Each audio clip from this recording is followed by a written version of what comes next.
بسم اللہ الرحمن الرحیم الحمد للہ وحدہ والصلاة والسلام علی من لا نبی بعدہ وعلی آلہ وصحبہ اجمعین۔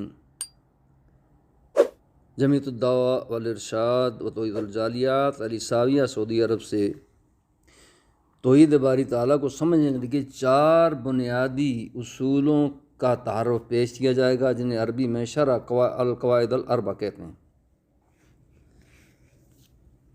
اس میں سب سے پہلے 2 درس مختلف آنے والی چیزوں کے بارے میں تھوڑا سا خلاصہ پیش کریں گے، اور 2 دروس کے بعد انشاءاللہ تعالی شرح قواعد الاربع یعنی توحید باری تعالیٰ کو سمجھنے کے لیے 4 بنیادی اصول بیان کیے جائیں گے۔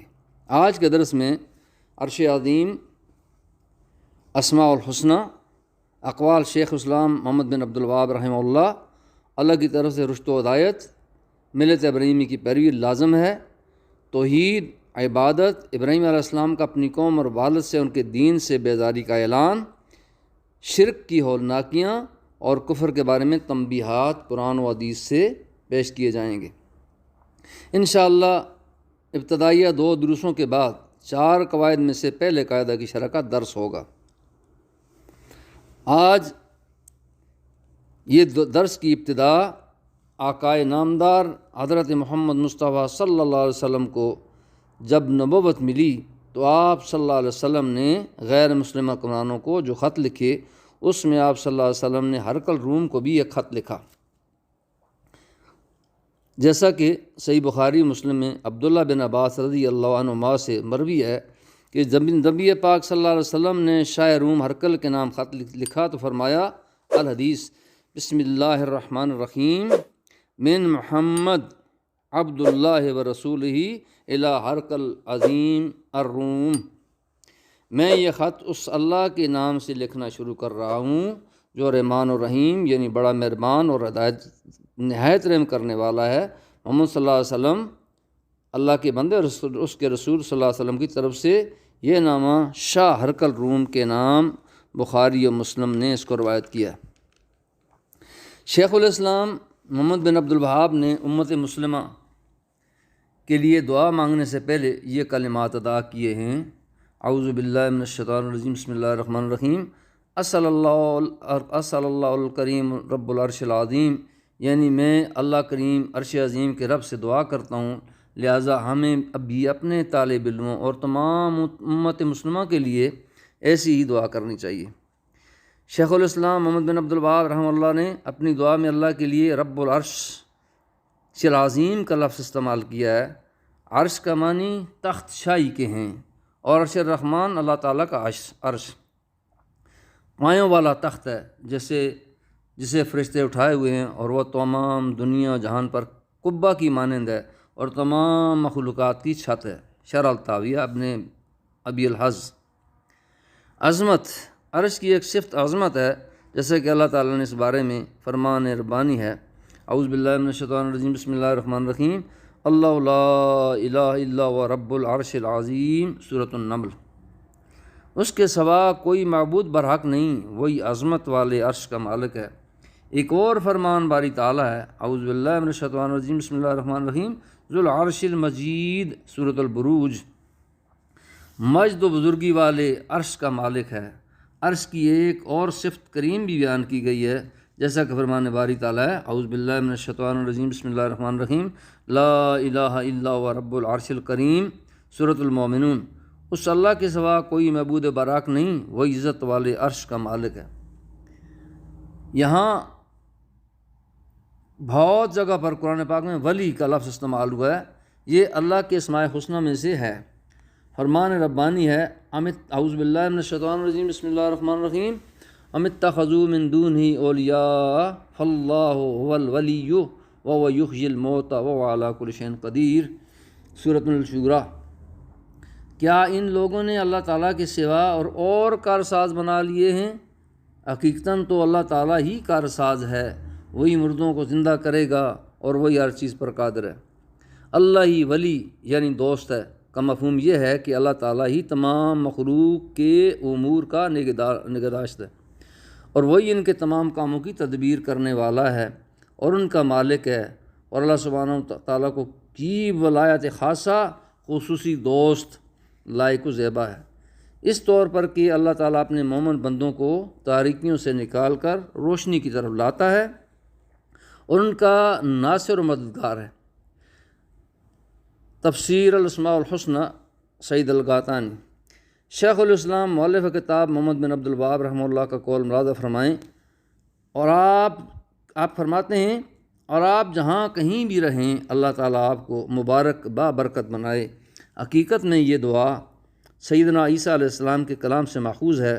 جب وہ اپنی ماں کی گود میں تھے تو یہ دعا فرمائی تھی، جیسا کہ فرمان ربانی ہے، اعوذ باللہ من الشیطان الرجیم، بسم اللہ الرحمن الرحیم، وجعلنی مبارکا اینما کنت، سورۃ مریم، اور اس نے مجھے بابرکت کیا ہے جہاں بھی میں رہوں۔ شیخ الاسلام محمد بن عبد الوہاب رحمہ اللہ کا قول ہے، اور اللہ تعالیٰ آپ کو ان بندوں میں سے بنائے جو اس کی نعمت پر شکر ادا کریں، اس کی آزمائش و ابتلاء پر صبر و تحمل اور گناہوں کے صدور اور ارتکاب کے وقت اس سے معافی مانگیں۔ یقیناً یہی تین باتیں سعادت اور نیکبختی کا عنوان ہیں۔ آدمی اللہ تعالیٰ کی بے شمار نعمتوں میں پلتا ہے جس پر اللہ نے اپنا شکر ادا کرنا فرض کیا ہے، یا یہ کہ وہ پریشانیوں اور آزمائشوں سے گزرتا ہے جس میں اس پر صبر فرض ہے، یا یہ کہ اس سے گناہوں کا صدور ہوتا ہے جس کی وجہ سے اس پر توبہ و استغفار واجب ہے۔ نیز طبرانی کی معجم کبیر میں ایک مرفوع روایت ہے، الحدیث من ابتلا فصبر وعطا فشکر وظلم فغفر وظلم فاستغفر، یعنی جسے آزمایا گیا تو صبر کیا، اصول نعمت پر شکر گزار ہوا، ظلم ہوا تو معاف کیا، ظلم کیا تو معافی مانگی۔ یہ حدیث سخت ضعیف ہے، لیکن فرمان باری ربانی ہے، اعوذ باللہ من الشیطان الرجیم، بسم اللہ الرحمن الرحیم، الذین آمنوا ولم یلبسوا ایمانہم بظلم اولئک لہم الامن وہم مہتدون، سورۃ الانعام۔ ایسے ہی لوگ جو ایمان لائے اور شرک سے دور رہے مامون اور ہدایت یافتہ ہیں، الجامع الالبانی۔ شیخ الاسلام محمد بن عبد الوہاب رحمہ اللہ فرماتے ہیں، جان لو آپ کو اللہ اپنی اطاعت اور فرمانبرداری کی رہنمائی فرمائے۔ حنیفیت ابراہیم علیہ السلام کا دین ہے۔ دین ابراہیم کی حنیفیت کا مطلب یہ ہے کہ صرف اللہ تعالیٰ کی اطاعت اور فرمانبرداری میں تنہا اسی کی عبادت کریں، جیسا کہ فرمان باری تعالیٰ ہے، اعوذ باللہ من الشیطان الرجیم، بسم اللہ الرحمن الرحیم، وما خلقت الجن والانس الا لیعبدون، سورۃ الذاریات۔ میں نے جنات اور انسانوں کو محض اسی لیے پیدا کیا ہے کہ وہ صرف میری عبادت کریں۔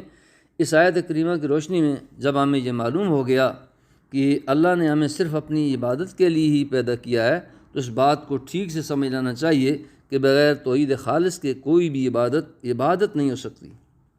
یوں ہی جیسے کہ کوئی نماز بغیر طہارت اور وضو کے صحیح عبادت نہیں ہو سکتی، کیونکہ جب عبادت میں شرک داخل ہو جاتا ہے تو عبادت کو برباد کر دیتا ہے۔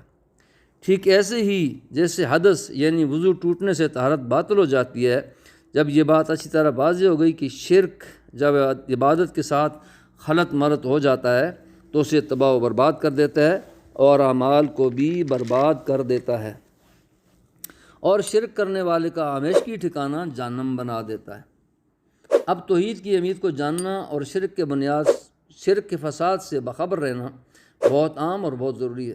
امید ہے اور دعا ہے کہ اللہ تعالیٰ ہمیں شرک کے جال سے نجات دے، اور یہی وہ اللہ کے ساتھ شرک کرنے کا جال ہے جس کی سنگینی کے بارے میں فرمان ربانی ہے، اعوذ باللہ من الشیطان الرجیم، بسم اللہ الرحمن الرحیم، ان اللہ لا یغفر ان یشرک بہ ویغفر ما دون ذلک لمن یشاء، سورۃ النساء۔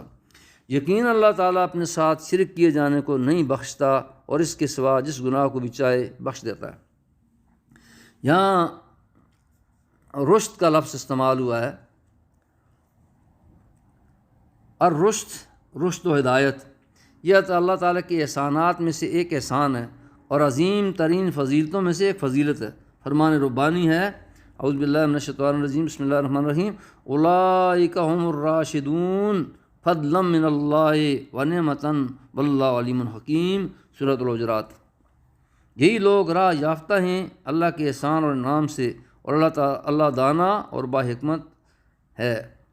ملت ابراہیمی کی پیروی فرض ہے، فرمان ربانی ہے۔ اعوذ باللہ من الشیطان الرجیم، بسم اللہ الرحمن الرحیم۔ ثم اوحینا الیک ان اتبع ملت ابراہیم حنیفا وما کان من المشرکین، سورۃ النحل۔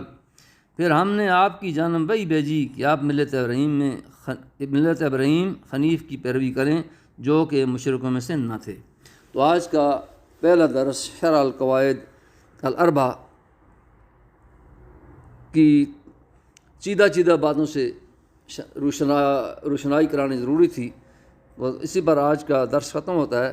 ایک اور درس کے بعد انشاءاللہ باقی 10 درس شرح القواعد الاربع یعنی دین اسلام کو توحید کو سمجھنے کے لیے 4 بنیادی اصولوں کا جاننا ضروری ہے۔ اللہ تعالیٰ سے دعا ہے کہ اللہ تعالیٰ ہمیں سب کو دین اسلام پر اور نبی صلی اللہ علیہ وسلم کے طریقوں پر چلنے کی توفیق عطا فرمائے۔ اور صلی اللہ تعالیٰ علی نبینا محمد وعلی آلہ وصحبہ اجمعین، وما علینا الا البلاغ۔